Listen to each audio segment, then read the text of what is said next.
Hey everybody, it's Reid with Direct Link Realty, here to talk about listings today, and we want to talk first about sitting down with your loved ones, the people who live in the home with you and or are going to live in the future home with you, and to start to unpack and uncover what it is that's motivating the sale. So we want to do this from two perspectives because people are motivated in two different ways, and different people that are affected might be driven by the other kind of element. So people are driven either by something positive to move towards or something negative to move away from.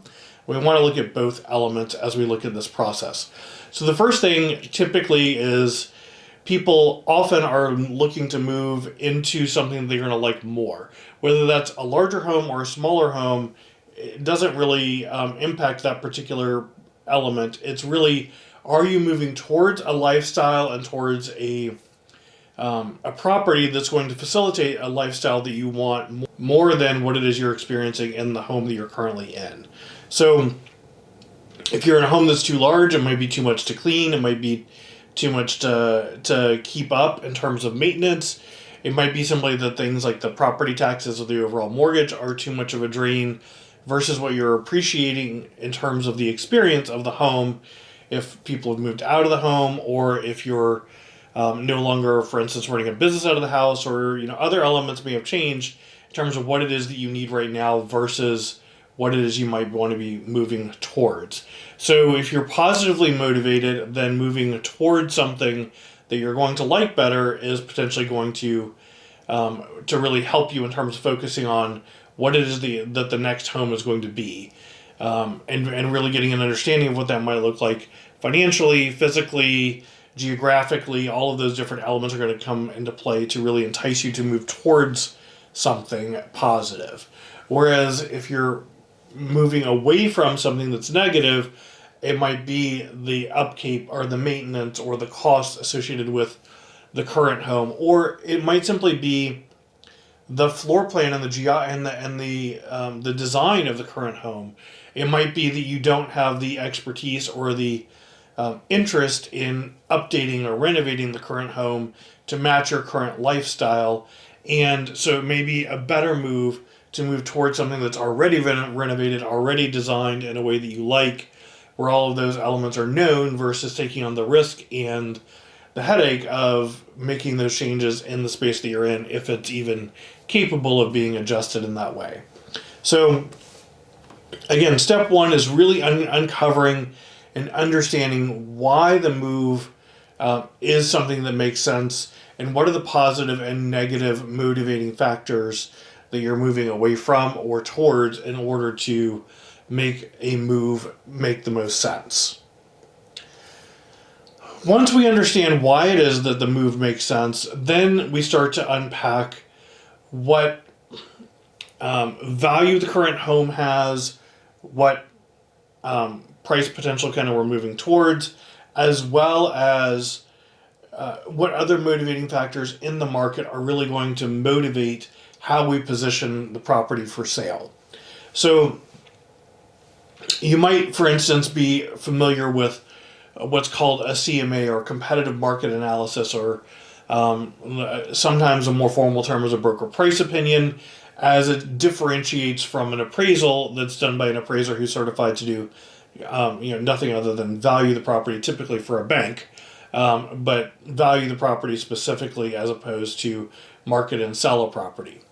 Now, there are positive and negative things about looking at a CMA or a broker price opinion as it relates to positioning your property for sale. Obviously, you're looking at something that's going to help you determine value because it's based on historic sales. But that's the important element, is it's based on historic sales.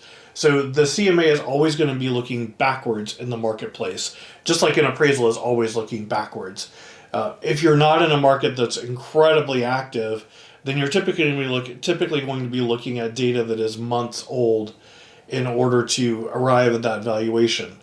Now, most agents and honestly most appraisers do very little to modify the properties that are being compared against your property in order to affect that value. And that simply isn't going to help you in most cases, understand the nuances of where your property sits. You really want to be working with somebody who's going to adjust based on the condition of the property, based on the level of finish, based on the actual geography, the busyness of the road, whether it's a gated community or not, the price per month of the HOA. All of these things have an impact on the value and understanding how it sits relative to the competition. Again, the CMA is going to be looking at the historical competition typically. We want to also be looking at what's actively in the market. It's possible to include those in a CMA, but it's not that typical. And we really want to understand, as we look at that historical data, how many properties were those homes competing against and how long did it take for them to sell versus how many homes are actively in the market and how many homes are likely coming to the market. So one of the benefits that an agent has is as they're looking at these things, they're typically going to know how the market is trending before it's reflected in the data. Because they're proactively marketing and looking for, hopefully if they're a good agent anyway, they're proactively marketing and looking for what is coming in the market. How many leads are coming in that are looking to sell, how many buyers are coming in, how many mortgages are getting, how many people are getting pre-qualified for mortgages. What does that dynamic look like relative to the market when those historical sales occurred? And what's the trend moving forward? Because you want to be positioned in a forward-looking way because you're not on the market today. You're going to market, and you're going to market against that current competition or coming soon competition and that market trend that's headed this way. So understanding those elements and making sure you're positioned based on absorption of the market, based on what's actually trending is going to position you for success. You also want to understand as you're positioning your property in the market if you're doing it relative or if you're going to make the necessary changes to get premium market dollar for your property relative to that competition that's out there, and also relative to, you want to be looking at that very closely against those historic sales, because buyers in the market today, and this changes on a daily, and certainly quarterly, and semi-annual basis as we look at the market, but buyers in general today are not looking to take on or do a bunch of work. You would think that would be a little bit different because there's so much competition on the buy side, in relative to the number of listings that are out there today. But the reality is most buyers are maxing out their budget, and most buyers are buying a relatively early home in their life cycle, either their first or second home. So they're not really positioned with a bunch of savings and or a bunch of experience in terms of doing home improvements and renovations. And that's a risk that they simply can't afford for the most part relative to the cost of the homes they're trying to take on. And so if you're positioning a home in the market and you're not doing a fresh coat of paint, and you're not making sure that the kitchen and baths are updated, and you're not making sure the floors are, freshly refinished or cleaned up, and buffed and so on and so forth, so that somebody can truly move in and live in it and feel positive about that experience relative to what they're paying, then it's going to make it difficult for you to sell relative to your competition. That doesn't mean it's going to be hard. It just means it's going to be harder for you than the competition if the competition is making those changes. So you want to look at not just things like bedrooms and bathrooms and geography when you're looking at how you're going to position your home from a pricing perspective and how you're trying to understand the valuation. You also want to understand the condition that your home is in and that the competition is in as it comes to market. And you want to understand how buyers are processing that information. And this is where your agent can be very helpful, is understanding how buyers are adding or subtracting value based on that, or how many buyers it's potentially bringing as a competitive advantage where you might see prices being bid up, as an example, versus being more flat to list price or negotiated down based on the condition of the property. Even if you price a property properly based on the condition, often buyers in today's market are trying to discount out what they imagine are the necessary repairs in order to get it into what they perceive is current condition, current market condition, as they're planning to move in and live in the property. They want those updates, even if even if it's their first home or their starter home.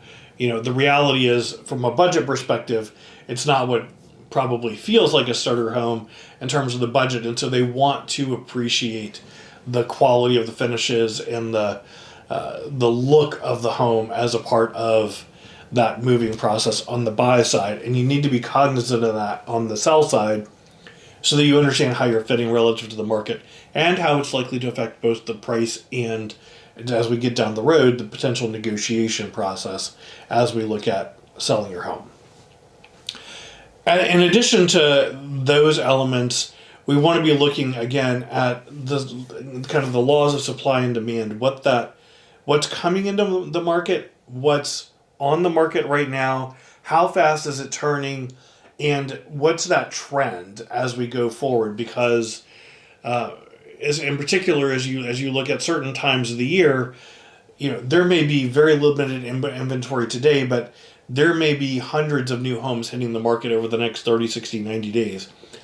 Depending on your time horizon of how long it's likely to sell, what the days on market looks like relative to where you're going to be positioned in that absorption pool relative to the competition, is going to affect how much of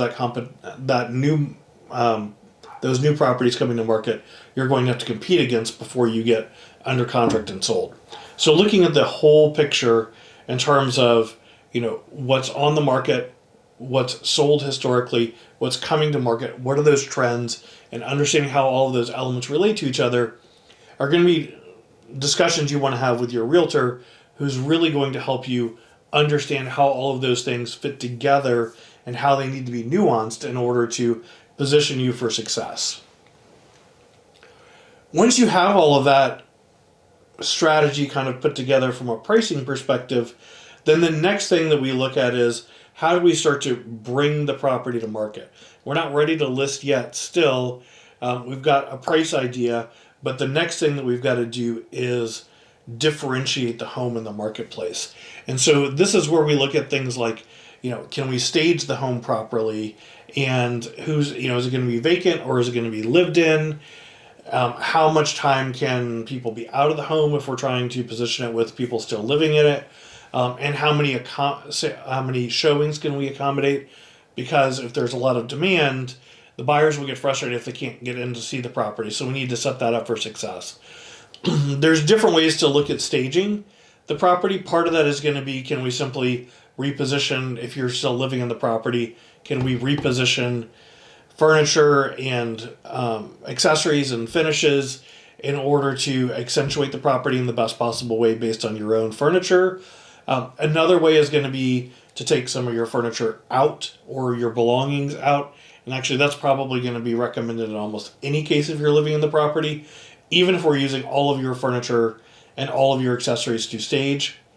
We're going to want typically to thin the property out in terms of the amount of stuff that's there, to reduce as much as we can from a clutter perspective and make sure that we're positioning things in the property that will help frame the space and help people understand the design elements of the home, but not interfering with how they're processing the space in terms of how much there is and having elements to get distracted by. So staging the home is going to be super important.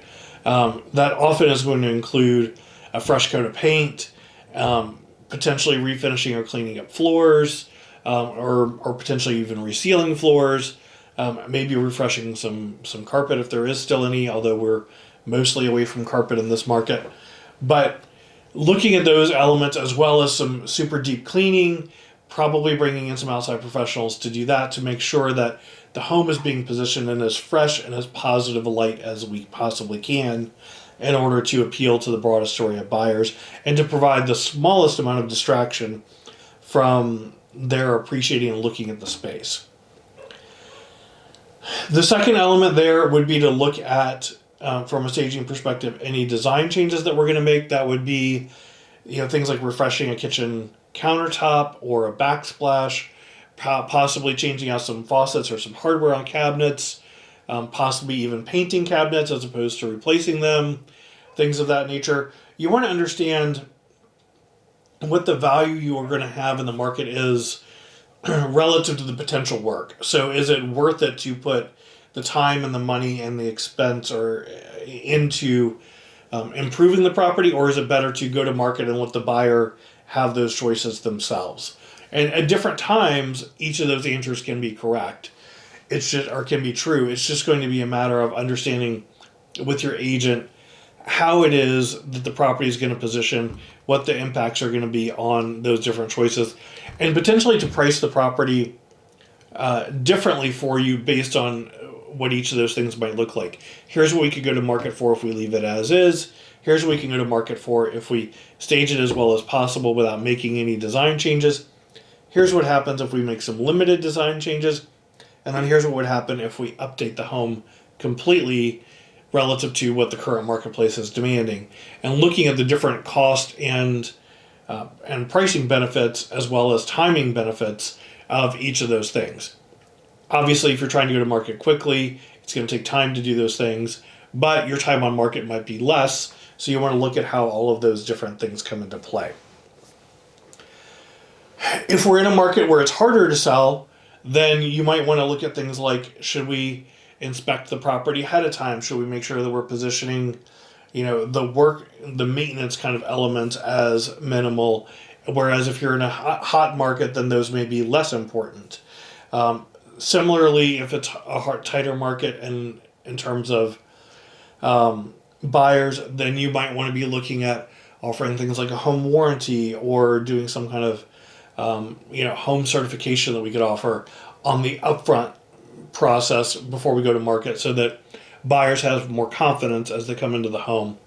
Whereas if there are not enough buyers in the market, then that's going to be much less important, because there are going to be stronger buyers with more confidence coming in who are not going to need that kind of hand holding in order to make them feel comfortable or get them over the hurdle. After we make the design choices and we finalize the pricing based on what the staging is going to look like and what any improvements might be, then we're going to be ready to start to position the property for market. And this is going to have several elements, really kind of on the setup side and then on the marketing side. So on the setup side, we're going to be looking at taking regular photographs, 3D photographs, potentially drone photographs. We're going to be looking at taking video and floor plans in order to position the property in as many different ways as we can for buyers. We want to do this in very intentionally, because as we look at positioning the home for market, we want to do two things. Number one, we want to have whatever we need in terms of a marketing element in order to appeal to a buyer. We also want to provide as much of an overall picture as we can in a positive way to entice buyers to come in, but not to bring buyers in who aren't going to be a good fit. So as we look at bringing the elements together, we want them to understand not just what we can do in terms of photoshopping a photograph or positioning something to look well, but we want them to understand the floor plan, how things fit together. We want them to see the video that shows them the sequencing of the property so that they can understand what the flow is. Because if somebody, for instance, only wants a home with a bedroom on the main level and you don't have one, there's no point in that person coming to your house if that's a critical element for them. And you don't need to be inconvenienced by having to get out for that sale or that potential buyer, and they don't need to waste time coming. So we want to put all the things we can to bring as many appropriate buyers into the home as possible without distracting you or the property with buyers who don't make sense. So again, we would be looking at all of those different elements as options, and we would want to position as many of them as are appropriate in order to position you for success. If you're in an area where walkability makes sense, then the drone footage might make sense. If you've got a lake nearby or amenities nearby, and those can be shown kind of in the photo with the house and the amenity, then those elements can make sense. Sometimes drone footage is a negative because it shows, proximity of industrial space or a busy road or something of that nature. So not every marketing element that's an option will make sense for every property at every point. But You want somebody who's got all of the elements to potentially pull from in order to position the best marketing package for your property. Then once all of that information is pulled together and is ready to go, then we want to write a inviting set of remarks that are going to help people feel like they're moving towards something that's super positive and that frames the uniqueness of the space, both physicality of the space as well as the geography of the neighborhood and of the nearby elements that are going to appealing shops, restaurants, transportation, schools, whatever is important in that particular geography. We want to be highlighting that as a part of the marketing remarks that are going to accompany the listing out into the marketplace. And then we want to position it as well as we can on all of the top search engines that are going to be relevant to real estate, both the national kind of public facing elements as well as all of the different brokerage sites, the different MLSs that appeal to the area. So if there's multiple MLSs that serve a geography, you want to make sure you're in both of them. Some agents will work with one, some will work with another. You want the entire pool, and so you want to be listed in all of the ones that are possible. And then you also potentially want to be positioned in MLSs or in databases that agents have access to that are broader geographies where their clients are potentially likely to move to your area. So as an example, in the Atlanta area right now, the film industry has become a big thing over the last decade or so.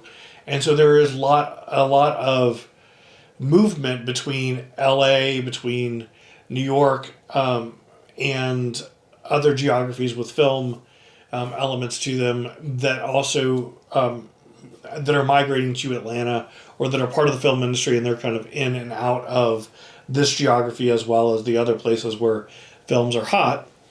So being in a situation with an agent who's got exposure to, for instance, agents that are in the LA area is a big deal because they can refer people to, and they can see, they might have a relationship with a client that's years long. If that person's relocating to the Atlanta area, it's going to help to have that agent on the LA side placing that referral and that recommendation up front and then handing them off to somebody that's local as a part of the process. So that's another element that can come into play, that MLS exposure on the agent side of the world, that's going to create a different level of knowledge sharing and trust for you to position your property for sale. As we look at putting the description together, we also we want to look at the copywriting of that material to make sure it's as solid as it can be to position the home for sale. We also want to understand what buyer profiles are likely to look at or be interested in the property. So remember, we talked up front at the beginning about why it is that you're moving away from the property. There was a reason that you moved into it in the beginning, and that may or may not be the same reason that other buyers might be attracted to the property today. But we want to look at who are the buyers are going to be most excited and happiest about moving into the type of property that you're now positioning to sell.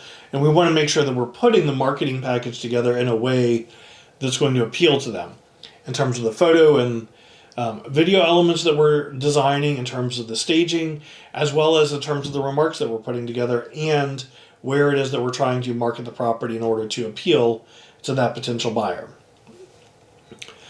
And then we're going to look at things like, how frequently can we update things and change things as we move through the listing process in order to keep everything fresh. So if you're in a market where you're if you're in a market where you're likely to be listed for more than a week, which you may or may not be right at the moment, then as we go through the process, we're going to want to change photos out. We're going to want to reposition things. We're going to want to change wording. We're going to want to refresh different elements as we move through the process in order to look fresh to buyers who might be still looking over that period of time, as well as appearing fresh to new buyers that are coming to the market. And then we'll also talk about, as we go through the listing process, if there are going to be price adjustment strategies that need to come into play. We'll talk about how to do those, how big or small they may need to be, how they need to be staggered or positioned in order to create irregularity so that there's not an expectation of a price reduction in the marketplace where people are trying to hold on and wait for that, as well as maximizing the movement from a advertising perspective and doing that with as little impact to your bottom line as possible. And then we're obviously going to track and report how the property performs in terms of what the showing demand is on the request side, on the actual execution side, what the feedback from the public is, as well as what it is, what's transpiring from a online perspective, if you will. So part of the elements are fairly straightforward, right? How many people show up at the property and what do they say? That's obviously direct feedback, and that's fairly simple to put forward. The other element, though, is going to be, there are a handful of search engines out there that give us a pretty good indication of, is the positioning appealing to the potential buyers in the market? We can look at how many times does the property show up in searches, how many people are clicking on the actual listing in order to look at the detail versus just showing up in the list up front, and how many people are then communicating to schedule a showing or to ask questions or to follow up as a result of each of those elements. So there are direct kind of feedback elements, but there are also leading indicators in terms of what's likely to happen based on how people are positioning or are responding to the positioning in the marketplace. We want to look at all of those as we make tweaks and moves to the listing and marketing process as we move through the sale of the home. Once we start the marketing, then the next big thing is going to be how many people can we get through the property that are appropriate buyers in order to position you to receive the highest number of offers. At different points in the market, there will be metrics that we can share, and it does change from time to time, so I'm not going to give you a hard statistic here, but usually every X number of people that come through the home, we result in Y offers within kind of a certain period of time. So as we look at positioning the property, we want that showing count to be as high as we can in a relatively short period so that we can get the greatest number of offers in order to put you in a position where you have the right or the ability to choose, who has the strongest financial picture, who is closing in the time frame that's most appealing to you, what offer is going to yield you the most profitability with the highest degree of probability that it's going to close. And as we look at all the different offers or potential that comes to us, then we're going to help you work through what each of those likelihoods might be. So whether you're getting one offer or whether you're getting multiple offers, we'll kind of just scrutinize each of the elements of the offer and put those in a comparison environment so that you understand the choice that you're making, not just relative to this particular offer, but relative to what's going on in the marketplace as a whole, what elements are typically in play, and how that might position so you can make an informed decision about how we might respond. So now that we've shown the property, we've driven a number of buyers through the property, we've got an offer. Now we're really looking at how do we negotiate. And the negotiation is going to take on several forms. Really, this is going to be, a lot of it's going to be relative to your goals from the very beginning, understanding your motivation and what elements are driving you, as well as trying to discover how those are at play on the buy side, because the more we can understand each of those, the more levers we know are available to press and to position you for success as we look at negotiating the deal. So usually the agents will talk amongst themselves. Some agents are very kind of nonchalant about, engaging or not engaging, or just kind of sort of sending things along. I typically try to do as much discovery as we can because, again, the more I understand about the other party's motivation in terms of what they like about the property, what they don't like about the property, what their timing and needs are, the better I'm going to be able to advise you on the listing side about how it is that we can potentially respond to that offer. And what their reaction to that offer might, that counter offer might be. So we're going to want to look at the timing of things. We're going to want to look at how much money they're putting forward in terms of earnest or escrow money. We're going to want to look at what their loan terms are likely to be, how well they're qualified for their mortgage if they're doing finance or if they're doing cash. Have they got proof of funds, and what does that look like? What is the time frame that they're looking at for an inspection period if they're looking for one at all, and what